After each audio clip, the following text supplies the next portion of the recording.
make sure Mount Vernon hears us. Buenos dias. Buenos dias. All right, thank you guys for being here. My name is Melody González. Estoy muy orgullosa de ser la directora del programa latino aquí con la campaña para reelegir a nuestro presidente Barack Obama. I am honored.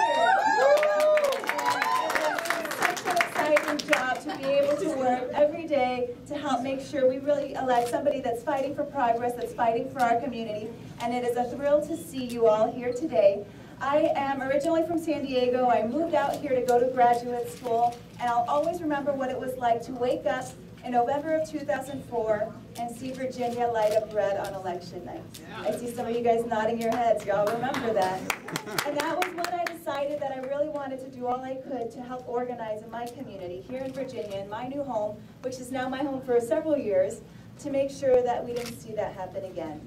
And so just a few months ago, I took a leap that a lot of us on the campaign staff have made to quit my job and dedicate myself entirely to this campaign because I didn't want to relive that experience again. And I know the progress that we've been working on over the past several years is far too important. Y también sabemos que para nosotros la lucha no para en noviembre. For us, the organizing and community building that we do here in Virginia is going to help us win the election on November, but it's also going to empower our community for all the other fights that we know we have to work on here in Virginia. And so today we are very excited to welcome somebody who, as you all know, made history this past week. Yeah.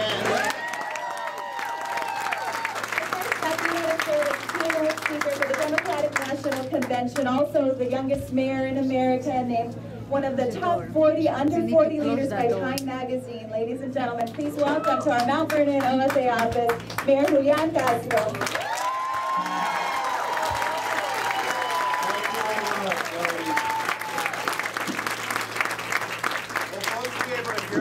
Shout, or should I use this microphone? Use the mic, please. Use the mic, okay. First of all, thank you very much, Melody. Buenos dias, Virginia. It's great to be with you. It's fantastic to be with you today. I'm happy to be here. Are y'all ready to go? Yeah. Are y'all ready to win on November 6th? Yeah. All right. Well, you know, a couple of nights ago, we all had the opportunity to watch President Obama speak in very moving terms about the last few years and more importantly about our future.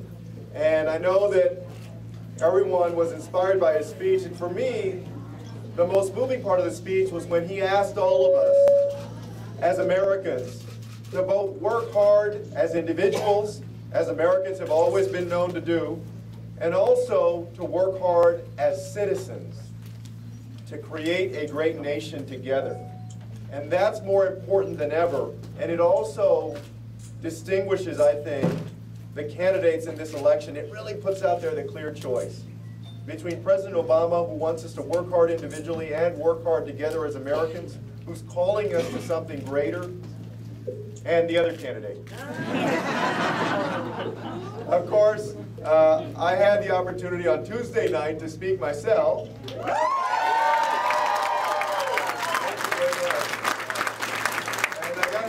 I've been telling folks, and people have been asking, well, what is it like to go speak there?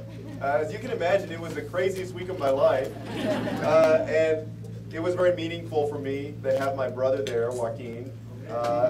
And the day before we were going to go on stage to speak, they have like a run-through, like you always do for big moments. And there's a guy there named Jim, who's a veteran, who must be about 65 or 70 years old, a super nice guy who's the stagehand. This guy is so meticulous about the stage that he had us practice the way that we were actually going to shake hands and embrace, and the pivot that we were going to make with our feet to leave the stage. So I said, golly, I don't know if that makes me more nervous or not. So when we went through that day in the run-through, my brother Joaquin asked me, you know, after we embrace, why don't we take a second to wave to the Texas delegation, you know, so to say hi to folks. And I told him, you know, Joaquin, I told him,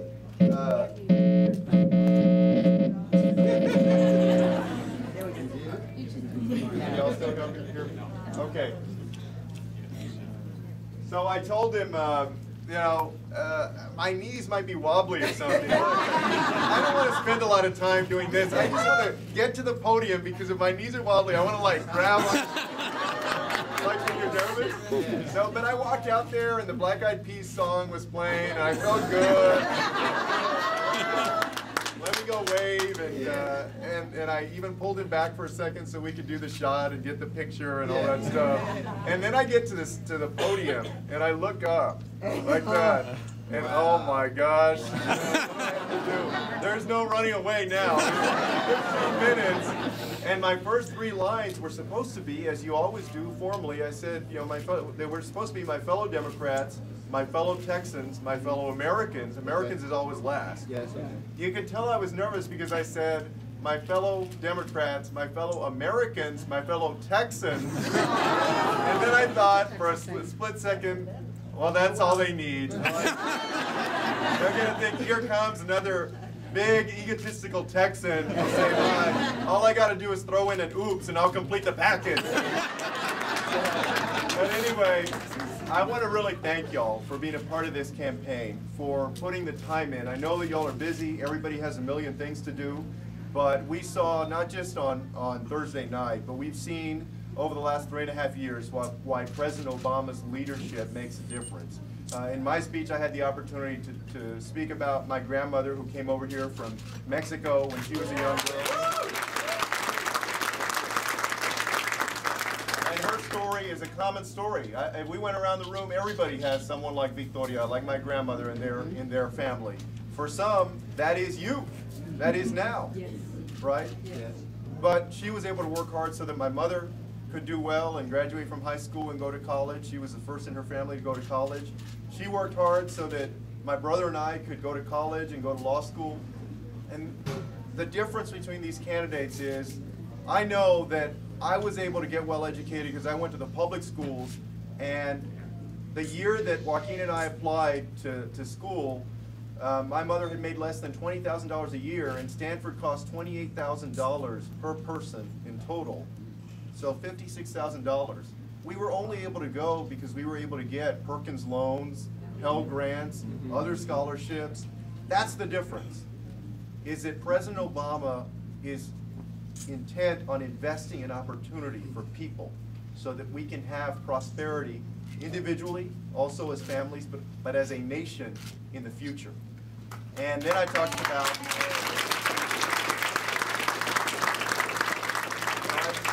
my daughter, Karina. Of course, she did her hair flip. Gorgeous. And like any of y'all who are parents or grandparents, we want the best for them. You know, you don't know what they're going to do in the future, but you want them to be as well educated as possible. You want the world to be their oyster. Whatever it is that they end up wanting to do, you want them to be happy more than anything else. And I've gotten very concerned over the last few months when I hear the Republicans talk about women and women's issues. Yeah. You know, I want a world where my daughter can reach the sky if she wants to. Not a world where she's seen as somehow you know, that she can't make her own decisions or somehow lesser, right? There are a lot of stakes in this election. And so we need to do everything that we can, every minute that we can spend trying to get out there and block walk or canvas, get voters interested, make sure they understand what the stakes are, the future that we have in front of us with President Obama versus Governor Romney, the progress that we have made as a nation under President Obama. All of us remember just a few years ago, in 2000, election night, and the networks calling it for Vice President Gore, and then flipping it over. And then, you know, we had to wait, I don't know how long, to have a Supreme Court tell us who the President of the United States was. And I think a lot of us would disagree with the outcome, but let's take it at face value for a second. That was 537 votes. So every time somebody says or asks whether their vote makes a difference, and every time we wonder whether the hours that we're putting in can make a difference, just think back to that. And y'all know that this electoral map, when they put it up there, right, there are only a few paths for either one of them, and those paths come through the state of Virginia. That's right.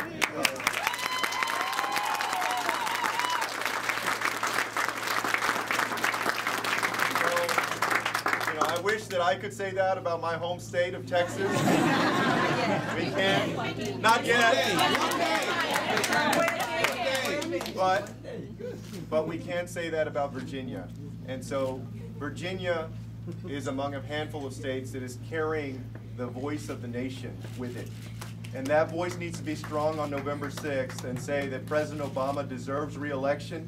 And I want to watch that CNN or ABC or CBS, and that night I don't want to stay up until 1 in the morning. We want to see it roll across the screen that the polls have closed, and we're calling the state of Virginia for President Barack Obama. Get out there, do everything you got to do, the phone calls, the emails, talk to your friends. Thank you very much for being here. Let's go win this thing for the United States.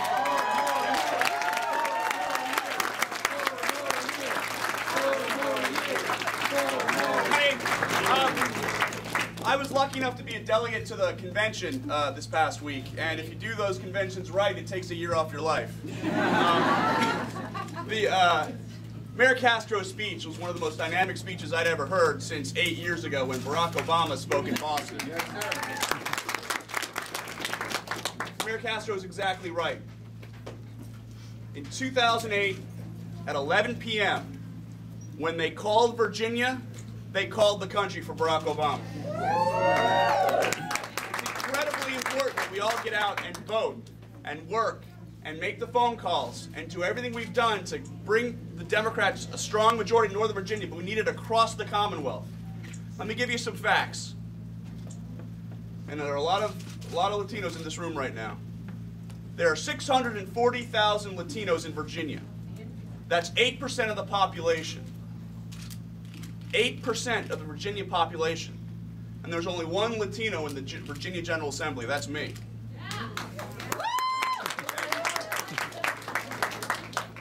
If Latinos get registered, if Latinos vote, Democrats win in Virginia. Obama wins.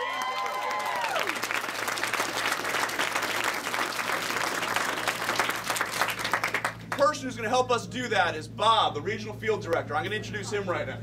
Paul, get over here. Sorry, Paul. I'm Paul Giacomini, and I'm Regional Field Director for Organizing for America, Virginia, right here in the southern part of Fairfax County, but you can call me whatever you want. And we do. As long as And some of you do. But it's a bunch of fun. We're all in it together, but it's very, very serious business. I'm so glad to see you all here today. I cannot tell you how happy I am to see the turnout, because we have a lot of work to do. Today we're going to be talking to some voters who we know might be open to thinking about voting for the president, but really haven't decided yet. We're going to be talking to some voters who we know want to see the president reelected, but who haven't really figured out if they're going to get to the polls on that day, if they're going to be able to make the time for it, that kind of thing. We're going to talk to some people who haven't yet registered to vote, and we're going to help them get registered. And that's why I'm so glad you're here, because as Julian reminded us, 537 votes in Florida separated our country from 8 years of progress and opportunity. And we can't let something like that happen again. As you've been reminded, the state of Virginia is very, very close. In every poll that I've seen, we've been within the margin of error. So every conversation counts, right? Every door knock counts. And you know, we've been running the numbers. The number of you here in the room today to work for the next few hours, maybe for the whole day, for the rest of the weekend, for the next 2 months until November. This is the kind of energy and support we need. We need not to just maintain this level of energy and support and effort on your part, but we need to get your friends in here too, and we need to get their friends in here too. We have got to have a surge in volunteer efforts, because for the first time in American history, an incumbent president is being outspent in his effort to get reelected. This is the first time in American history that's happened. The other guys have a lot of money, and they're willing to use it to maintain their own interests and preserve their own interests at the expense of the middle class in this country, at the expense of everybody else. What we have is you. What we have is that we're in it together. Yes, we are.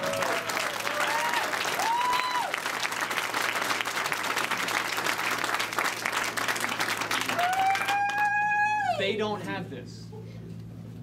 They can't go face to face.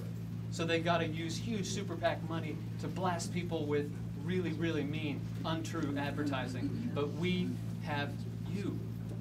We're in it together. We can talk to people face to face and on the phone, tell them our name, learn their name, learn a bit of their story, find out where they're coming from, and that is what this election is going to come down to.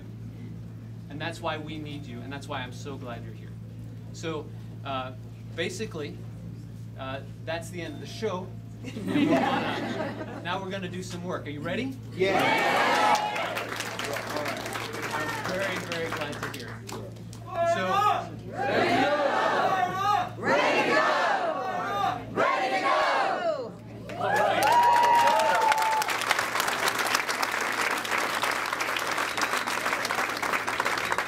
All right.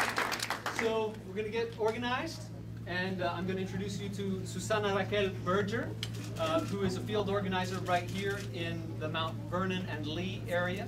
And she's going to help us get started in our effort to go canvassing today and to start talking to voters and knocking on doors. You ready?